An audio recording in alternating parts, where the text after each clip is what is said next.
आप सभी को नमस्कार। आज हम चर्चा कर रहे हैं महाराजा गंगा सिंह विश्वविद्यालय के बीए पार्ट फर्स्ट सोशियोलॉजी के first paper principles of sociology की, और यही पर्चा राजस्थान विश्वविद्यालय में बीए पार्ट फर्स्ट सोशियोलॉजी के फर्स्ट पेपर के रूप में इंट्रोडक्शन टू सोशियोलॉजी के रूप में पढ़ाया जा रहा है। और दोनों ही विश्वविद्यालयों के पाठ्यक्रम के संदर्भ में हमने जिस अध्ययन बिंदु का जो चयन किया है वो है सामाजिक स्तरीकरण। स्तरीकरण के परिप्रेक्ष्य में मेरी आपसे ये नवी मुलाकात है, और आज के इस वीडियो में हम ये जानने समझने का प्रयास करेंगे कि सामाजिक स्तरीकरण के क्या क्या सिद्धांत हैं। मैंने मेरे पिछले वीडियो में आपसे सामाजिक स्तरीकरण के वर्ग संघर्ष के रूप में कार्ल मार्क्स के सिद्धांत की चर्चा की थी। आज हम जानने का प्रयास करेंगे प्रकार्यवादी सिद्धांत, functional theory of the social stratification. सामाजिक स्तरीकरण के प्रकार्यवादी सिद्धांत का प्रतिपादन किंग्सले डेविस और विल्बर्ट मूर ने अपना एक लेख था उनका सम प्रिंसिपल्स ऑफ स्ट्रैटिफिकेशन में इसका विस्तार पूर्वक इन्होंने उल्लेख किया है। इन्होंने अपना लेख इस मान्यता से प्रारंभ किया है कि कोई भी समाज वर्गविहीन नहीं है। सभी समाजों में संस्तरण पाया जाता है। सभी समाजों में स्तरीकरण इसलिए पाया जाता है कि प्रत्येक समाज ये महसूस करता है कि सामाजिक संरचना में व्यक्तियों का कोई ना कोई स्थान निश्चित होना चाहिए तथा विभिन्न पदों को प्राप्त करने की उन्हें प्रेरणा भी दी जानी चाहिए। इस प्रकार सामाजिक विषमता समाज में अचेतन रूप से विकसित होती है। इनके द्वारा समाज ऐसी व्यवस्था करता है कि सबसे महत्वपूर्ण पदों पर सबसे महत्वपूर्ण व्यक्ति ही पहुंचे। डेविस लिखते हैं कि समाज के विभिन्न पदों के लिए विभिन्न योग्यता एवं बुद्धि की आवश्यकता पड़ती है तथा कुछ व्यक्तियों का महत्व अधिक होता है।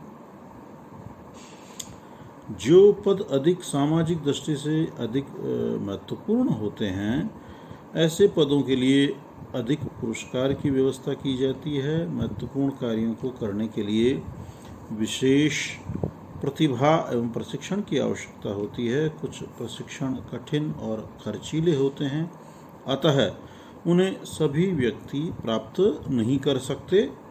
इसलिए इन पदों के लिए समाज अधिक सुविधा एवं पुरस्कार की व्यवस्था करता है। उदाहरण के लिए समाज में डॉक्टर, इंजीनियर, IAS आदि के पद महंगे और अधिक परिश्रम के बाद प्राप्त होते हैं, बजाय जो सेवाकर्मी हैं, चतुर्श्रेणी कर्मचारी है, उनकी तुलना में। अतः इन पदों के लिए समाज द्वारा अधिक वेतन एवं सुविधा की व्यवस्था की गई है। प्रश्न उठता है कि विभिन्न पदों को धारण करने एवं उनके अनुसार कार्य करने की प्रेरणा देने के लिए समाज लोगों को क्या पुरस्कार देता है। डेविस कहते हैं कि समाज 3 प्रकार के पुरस्कार देता है। पहला, समाज वे वस्तुएं देता है जो व्यक्तियों के जीवन धारण एवं आवश्यकता पूर्ति के लिए महत्वपूर्ण होती है, अर्थात आर्थिक प्रोत्साहन देता है।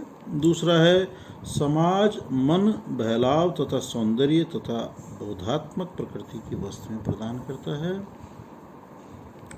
और तीसरा है, समाज आत्मसम्मान एवं अहम की तुष्टि करने वाली वस्तुएं प्रदान करता है, अर्थात प्रतीकात्मक प्रोत्साहन देता है। उदाहरण के लिए वीरता का प्रदर्शन करने वाले परमवीर चक्र, महावीर चक्र, राष्ट्रपति द्वारा दिया जाने वाला भारत रत्न, पद्म विभूषण, पद्म भूषण, पद्मश्री आदि आदि जो पुरस्कार, उपाधियां, सम्मान हैं, ये इस श्रेणी में आ सकते हैं।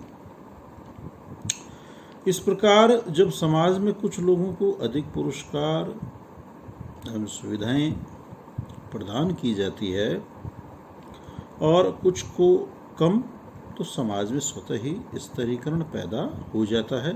प्रश्न उठता है कि क्या यह सिद्धांत केवल मुक्त समाजों, ओपन सोसाइटीज़ में ही होता है, जहां व्यक्ति योग्यता एवं प्रशिक्षण के आधार पर पदों को प्राप्त कर सकता है, या उन समाजों पर भी लागू होता है जहां पद जन्म एवं पारिवारिक स्थिति के आधार पर प्राप्त होते हैं। उदाहरण के लिए भारत में अनेक पद जाति के आधार पर प्राप्त होते हैं। डेविस का मत है कि यह सिद्धांत बंद एवं मुक्त दोनों ही समाजों पर लागू होता है। बंद यानी जिसमें व्यक्ति जीवन भर उसी सामाजिक स्थिति में रहता है जैसे जाति जन्म से मिलती है, और खुला यानी जिसमें व्यक्ति योग्यता क्षमता में वृद्धि करके एक वर्ग से दूसरे वर्ग में आ सकता है जैसे क्लास सिस्टम। क्योंकि स्तरीकरण में व्यक्तियों का नहीं वरन पदों का क्रम विन्यास रैंकिंग होती है, भारत में भी पदों के महत्व एवं कार्यों की प्रकृति के अनुसार क्रम विन्यास पाया जाता है। स्पष्ट है, स्तरीकरण एक सार्वभौमिक तथ्य है। ये बात कही किंग्सले डेविस और विल्बर्ट मूर ने अपने प्रकार्यात्मक सिद्धांत में।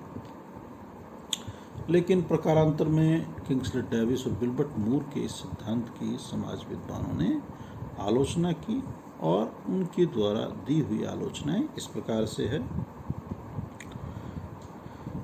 आलोचक कहते हैं कि यह बात सही नहीं है कि स्तरीकरण एक सार्वभौमिक तथ्य है और सभी समाजों में पदों की एक निश्चित व्यवस्था होती है।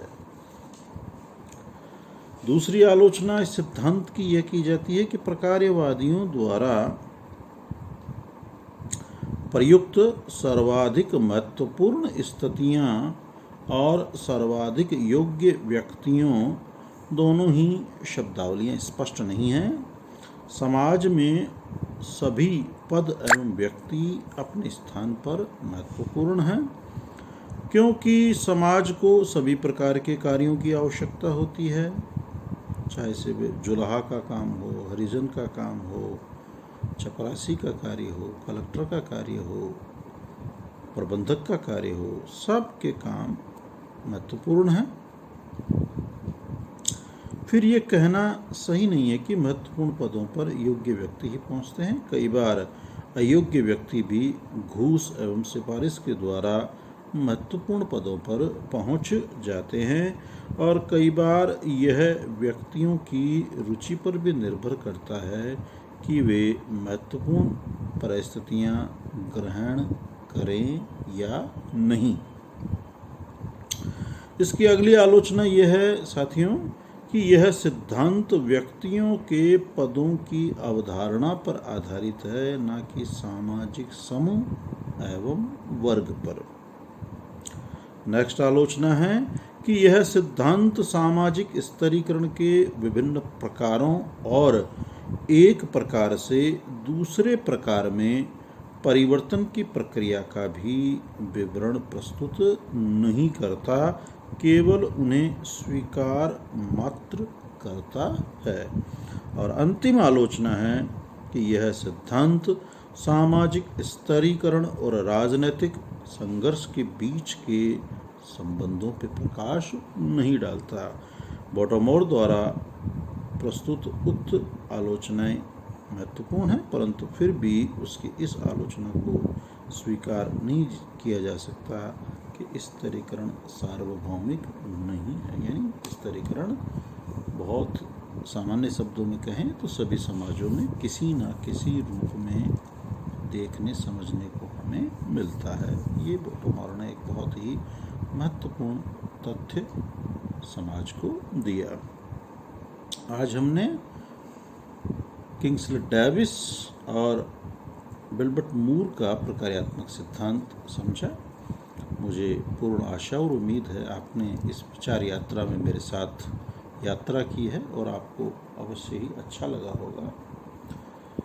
मैं प्यारे विद्यार्थियों बार बार आपसे कहता हूँ कि कहीं आपकी कोई जिज्ञासा है, कहीं कोई आपको कोई समस्या है, कहीं आपके मन में कोई प्रश्न उमड़ घुमड़ रहे हैं, तो आप वो अवश्य पूछें। हाँ, इनबॉक्स में आके पूछ सकते हैं, आप व्हाट्सएप पे पूछ सकते हैं, जैसा आपको उचित लगे उस आप साधन के द्वारा पूछ सकते हैं। आप अवश्य पूछें।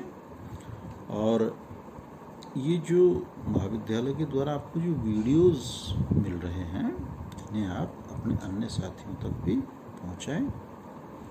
यद्यपि सरकार द्वारा आपके अगली कक्षा में प्रमोट करने की लगभग स्वीकृति आ ही चुकी है, लेकिन हमें अध्यापन से किसी भी प्रकार का कोई समझौता नहीं करना है। मेरा ये मानना है कि जीवन में जहाँ से भी, जिस रूप में भी हमें ज्ञान की कोई बात मिलती है, ज्ञान का कोई स्रोत मिलता है, तो हमें अवश्य ग्रहण करना चाहिए, जीवन में उसे उतारना चाहिए। और आप इतने लंबे समय से हम ऑनलाइन के माध्यम से आपको दे रहे हैं, आप इस पूरी यात्रा में हमारे साथ हैं, तो मैं आपसे यही कहूँगा कि आप इन वीडियोस का पूरा आनंद लें, इन्हें सुनें, समझें, अपनी जिज्ञासा, अपनी समस्या से हमें अवश्य अवगत कराएं। और एक और महत्वपूर्ण बात जो बार बार हम करते हैं कि हमें कोरोना से डरना नहीं है, कोरोना का सामना करना है, और सरकार द्वारा जो गाइडलाइंस हमें दी जा रही है, हमें उसकी कठोरता से अनुपालना करनी है। आप स्वस्थ होंगे, प्रसन्नचित होंगे, अध्ययन अध्यापन कर रहे होंगे। इन्हीं शुभकामनाओं के साथ आप सभी का आभार, धन्यवाद।